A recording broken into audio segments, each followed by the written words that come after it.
Hello everyone and welcome back to the English Hour. So before some days I had made a post on my YouTube channel कि आपको कौन सा video चाहिए, right?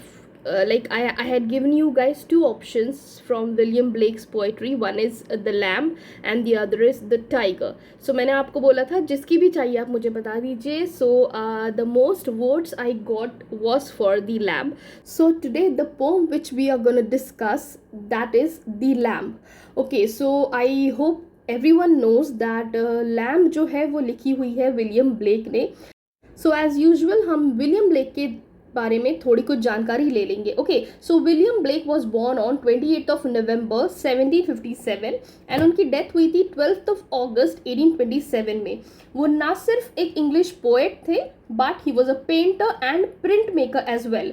और Blake के बारे में ये बात शायद सबको पता नहीं होगी, लेकिन जो ब्लेक के कंटेम्पररी पोएट्स थे वो ब्लेक को बहुत ही पागल समझते थे, क्योंकि ऐसा बोला जाता है कि ब्लेक का जो बिहेवियर था, उनका जो लोगों से बात करने का तरीका था, वो बहुत ही सनकी टाइप के थे. लेकिन जब बाद में उनकी पोइट्रीज और उनकी पेंटिंग्स लोगों तक पहुंची तो जो क्रिटिक्स है उनको उन्होंने उनके एक्सप्रेसिवनेस को एंड क्रिएटिविटी को ध्यान में रखते हुए उनको एक हाईली रिगार्डेड फिलोसफिकल पोएट का दर्जा दिया गया. विलियम ब्लेक एक रोमांटिक एज के पोएट थे एंड उनके नोटेबल वर्क्स में songs of innocence and songs of experience शामिल है. एंड मैरिज ऑफ हेवन भी एक बहुत ही जाना माना वर्क माना जाता है उनका. और आज जो द लैम्ब हम लोग पोएम जो डिस्कस करने वाले हैं वो सॉन्ग्स ऑफ इनोसेंस में से ली गई है. ओके, सो जैसे कि मैंने बताया, songs of innocence and songs of experience ये दो सेपरेट पोएट्री कलेक्शंस थे विलियम ब्लेक्स के द्वारा. Okay, so songs of innocence में वो सारी पोएम्स उन्होंने लिखी है जो ह्यूमन काइंड के पॉजिटिव साइड को दर्शाती है. एंड सॉन्ग्स ऑफ एक्सपीरियंस में उन्होंने ऐसी पोम्स डाली है जो आप एक तरीके से बोल सकते हैं कि ह्यूमन काइंड के नेगेटिव साइड को बताती है. ओके, सो आज हम देखेंगे द लैम्ब जो कि सॉन्ग्स ऑफ इनोसेंस से ली गई है. द लैम्ब जो है वो एग्जाम पॉइंट ऑफ व्यू से बहुत इंपॉर्टेंट है, स्पेशली इग्नू के स्टूडेंट्स के लिए.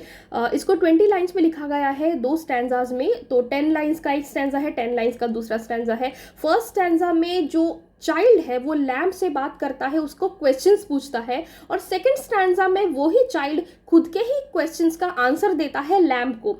और यहाँ पे लैम्ब एक मेटाफर की तरह यूज किया गया है जीसस क्राइस्ट के लिए. And before I forget, let me tell you that this is a didactic poem. Okay, so didactic poem and biblical poem both are different. बहुत सारे लोग मुझे पूछते हैं कि didactic poems और biblical poems में difference क्या है? वो दोनों तो एक ही है. नहीं, there is a major difference between them.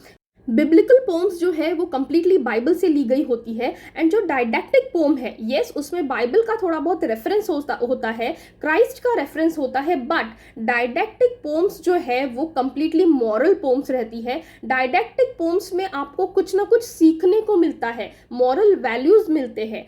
whereas in biblical poems you might get moral values, I'm not saying like that, but it is completely taken from Bible. So this is a major difference between didactic poem and biblical poem. Let me start with line to line summary of this poem with the easiest explanation possible. Okay, little lamb, who made thee? Dost thou know who made thee? Gave thee life and bid thee feed by the stream and over the mead. Give thee clothing of delight, softest clothing woolly bright. Gave thee such a tender voice, making all the vales rejoice. Little lamb, who made thee? Little lamb, who made thee? Dost thou know who made thee?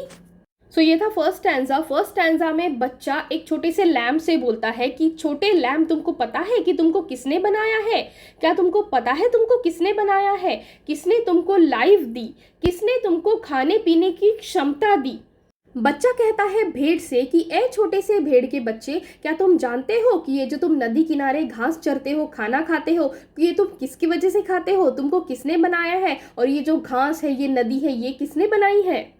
ए भेड़ के बच्चे, जो तुमने ये कपड़ा पहन रखा है जो इतना वूली ब्राइट है, वूली मतलब मेड अप ऑफ वूल, तो ए भेड़ के बच्चे जो तुमने इतना ब्राइट वूली कपड़ा पहन के रखा है, किसने तुमको ऐसे इतने प्यारे कपड़े दिए? आपने देखा होगा भेड़ के ऊपर बहुत ही बड़ी वूल की परत होती है, बहुत ही मोटी परत होती है। तो बच्चा बोल रहा है भेड़ से, ये जो इतने सुंदर कपड़े तुमने पहने हैं, इतने मुलायम, इतने सॉफ्ट कपड़े तुमने पहने हैं, क्या तुमको पता है ये किसने दिए हैं तुम्हें?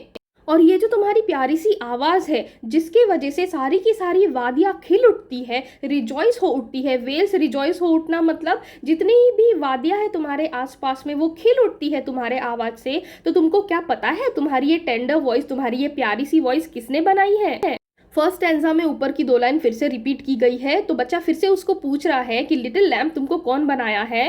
क्या तुमको पता है कि तुमको कौन बनाया है?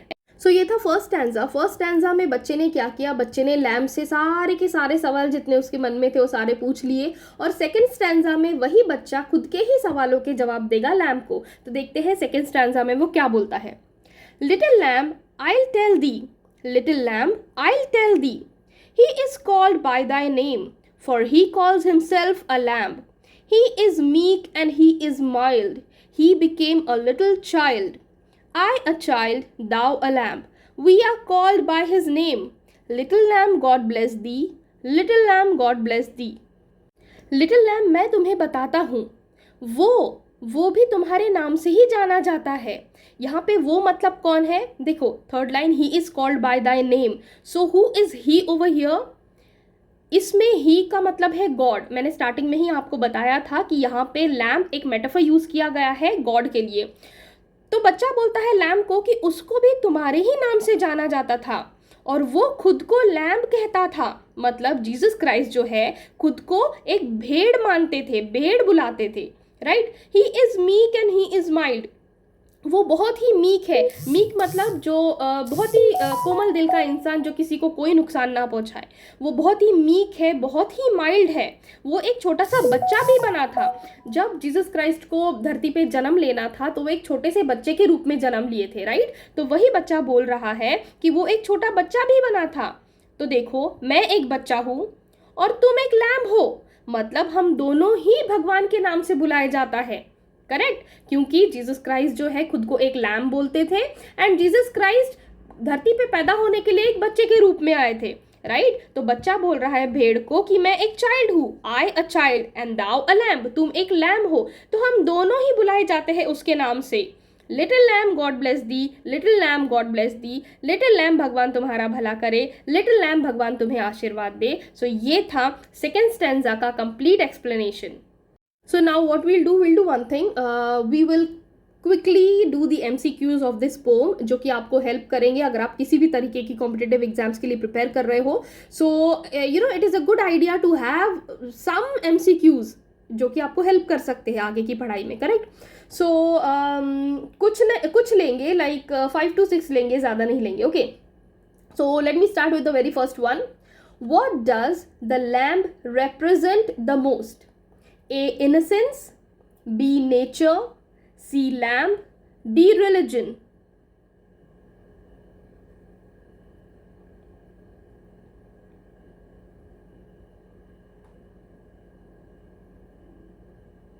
So what is the answer to this?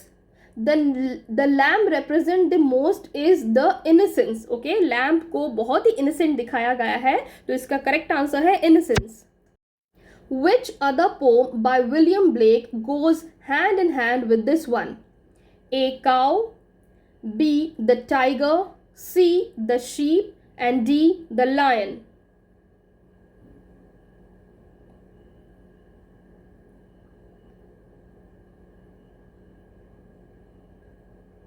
So the correct answer to this question is the tiger, जो कि मैंने आपको स्टार्टिंग में ही बताया था। द टाइगर पब्लिश की गई थी सॉन्ग्स ऑफ एक्सपीरियंस में।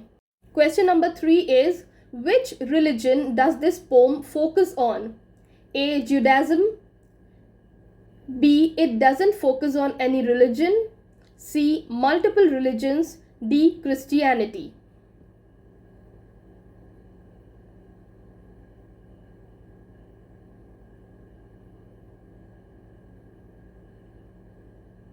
So I hope everybody knows the correct answer to this is Answer number D, Christianity. Question number 4 is, what color represents innocence? A, red, B, pink, C, white, D, green.